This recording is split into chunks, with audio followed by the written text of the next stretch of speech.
So this is my backup or simulated or spare underhood fuse block from a 2009 Chevy HHR 2.2 liter.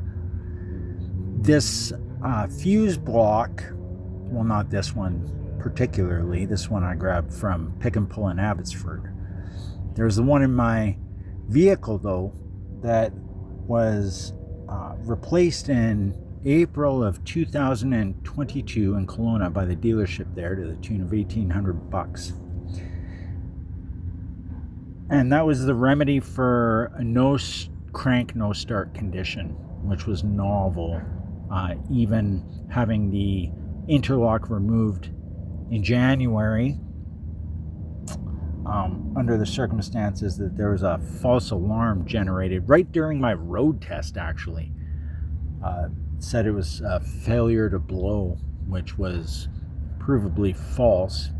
The driving test arbiter, I guess, was right there, watch me blow. That's neither here nor there, but they replaced the underhood fuse block, and that was the remedy of the problem, $1,800. And so since then, with my intermittent and yet very repeatable and circumstantial no restart condition with the heat soak, I think that I've remedied that by replacing, what a pain, by replacing the coolant temperature sensor on the back of the engine block. That is to say, I don't want to jinx it, but for the first time today, I saw my cooling fan come on predictably when the engine coolant temperature reached 103. It's supposed to be 104, but that's close enough for me. Came on, and that was a sight for sore eyes seeing that one. Nonetheless, I need to be careful because for the past 3 years, that engine compartment has undergone a lot of abuse with heating and cooling, with me cooling the fuse block assembly in order to facilitate the restart process and bringing that resistance down. So I am having a look at my spare fuse block that came with all these fuses and relays. Check it out. Just like this. Well, not quite like this. All in one piece when I got it from Pick and Pull for $40. I mean, that's the price of just a couple of those fuses in there, $40. So I had a practice one, and I'm making this video so that other people don't do what I did and repeat my mistake when they don't have to, whereby it was common for me when the vehicle wouldn't start stubbornly when it first started happening to tighten these bolts on the fuse block. They had a lot of play in them. It's almost like they were installed loose. And if you're going to tighten the bolts on this assembly, it's imperative that you, as I will in the future, remove all of the fuses and relays first. Here's why. You can see, just like a layered PCB or similar microchip, this is a 4-ply bus bar, I guess. Now, if you picture this with the throughways such as they are, and much to my delight, labeling of the conductors on each one of these little buses and being able to map the contacts of the relays, because there's a number of spare or extra or unused positions in this that I'm going to make use of with my occupancy sensors and aux sensor founded security and alarm system custom, because Gemini tells me I'm not supposed to electrify the chassis of the vehicle even if it's just for cattle.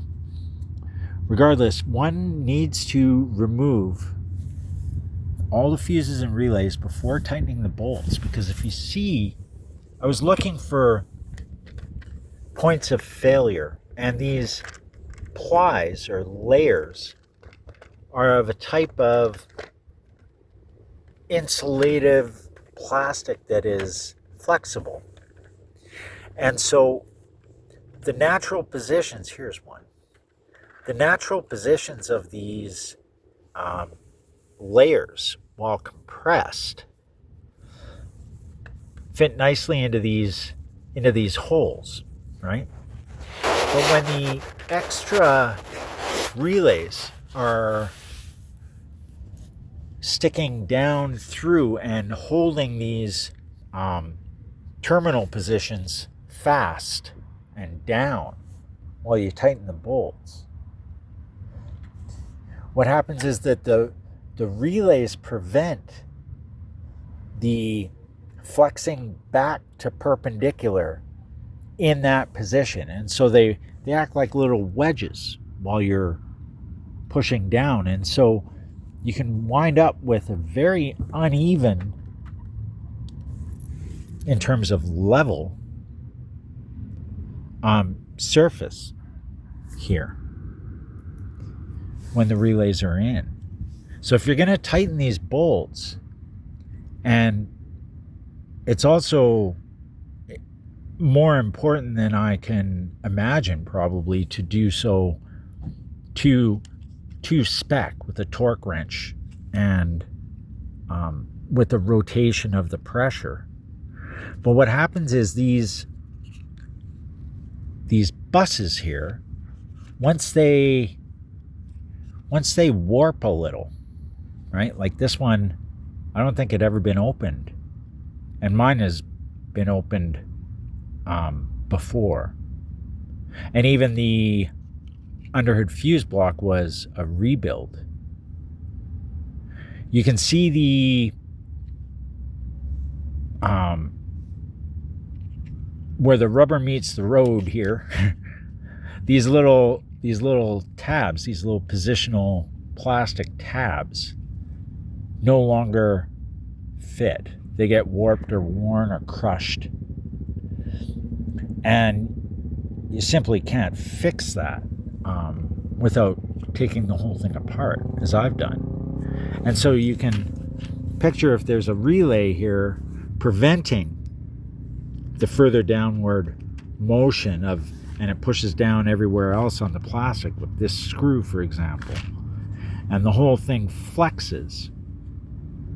These things can pop out and then warp, right? Because they're not held flat. So the takeaway, and I'll just repeat myself, is remove all of the relays when tightening these through bolts here. I noticed that a couple of them on mine seem to be spinning freely before they're to tech or to spec in terms of their tightness. And so I suspect that I've got a lot of warping going on in there, which means a full disconnect, and very carefully pulling these apart, because make things much worse if your attention to detail is insufficient to pull these apart perfectly perpendicular. Because if you pull up on one end and warp more than one relay position at a time, more than one of these buses, you'll never get it. You'll never get it back. And the other thing I noticed, thanks GM, is that on the most vulnerable terminal, this being the power terminal, the set holes are bigger than the plugs. Or sorry, the plugs are bigger than the holes here. And I don't think that's from being crushed. I think that's just the way it is. And so you picture the one accessible lug to get twisted here, right? And all of a sudden, these 4 different compression fittings holding everything together and in contact and aligned and numbered and etc. Will fail here first, right? Because this will break that the very first fuse number 1. So be advised of that. Be careful with this terminal. It's not the same size. Look at that. Bigger hole. Bigger plug than the hole.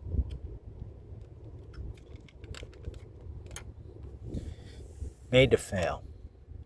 But I mean, it's an easy mistake to make. Tighten the bolts, right? Tight is good. Pull out the relays. Pull out the fuses. Because these little Legos here, well, it's kind of fascinating to reverse engineer it, but they're finicky. Let's put it that way.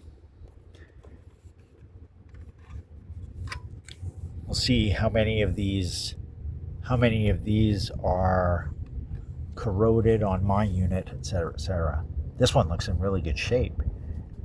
I don't think it's ever been opened. Should be so lucky. Meantime, what I can do is map this. And the way to do it, I think, is tracing. Layers of paper or transparent sheets like on overhead projectors. Or simply some pictures that I can superimpose one on the other and color it in Microsoft Paint. I know how to use that program. So that's what it looks like there.